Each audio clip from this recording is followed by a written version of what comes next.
Portrait d'une auteure auboise auto-éditée ayant tout quitté pour sa passion, Odile Levert a créé en 2024 sa maison d'édition spécialisée dans la romance, LL Éditions, un genre en plein essor.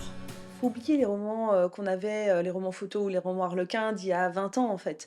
Aujourd'hui, on a vraiment su se renouveler, et les lecteurs s'y retrouvent. Puis en fait, moi ce que j'aime dans la romance, c'est que, aujourd'hui on allume la télé et on peut vite des fois être un peu déprimé et la romance nous permet un peu de s'évader, tout en touchant parfois à des sujets qui sont importants, qui sont plus sérieux. On peut sensibiliser, moi c'est vraiment des choses que j'essaye de faire dans chacun de mes livres. J'ai décidé d'abandonner mon emploi parce que je me dis que la vie est courte et que, il faut savoir, profiter de chaque instant et si je me donne pas les moyens de le faire, je vais le regretter en fait. Je vais toujours me poser la question si c'était bien, si j'aurais dû le faire ou pas.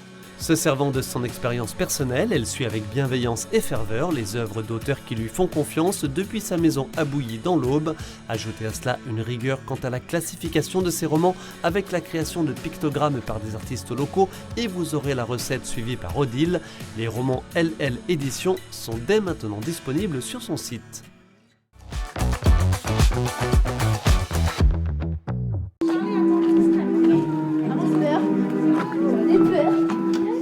Ambiance horrifique à Frébécourt près de Neufchâteau dans les Vosges ou le château de Bourg-les-Monts, séparé des couleurs d'Halloween pour ce deuxième événement de l'année proposé par ses nouveaux propriétaires. Une nouvelle aventure qui en appelle également d'autres. Il y a beaucoup d'idées qui fusent, donc c'est super intéressant et on peut mettre beaucoup de choses en place. Donc ça prend du temps mais il y a beaucoup de discussions, beaucoup d'échanges et on arrive à faire quelque chose de vraiment sympa. C'est un décor qui est atypique, qui est magnifique et on essaie de le mettre en valeur le mieux possible. Angélique et Michael Houdin continuent donc à faire vivre le lieu. Ils devraient annoncer de nouvelles épopées à découvrir prochainement dans ce château.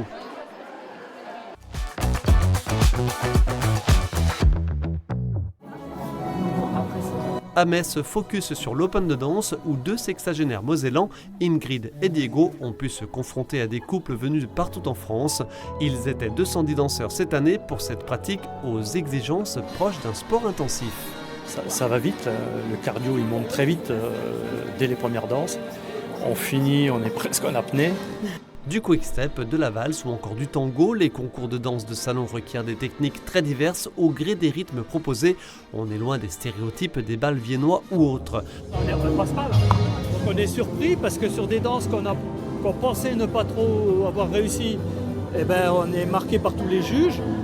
Et puis d'autres où on pensait que ça allait bien, ben non. Donc c'est ce que je disais tout à l'heure, on est toujours surpris avec les résultats. Mais bon, on a fait ce qu'on pouvait, on n'est pas mécontents.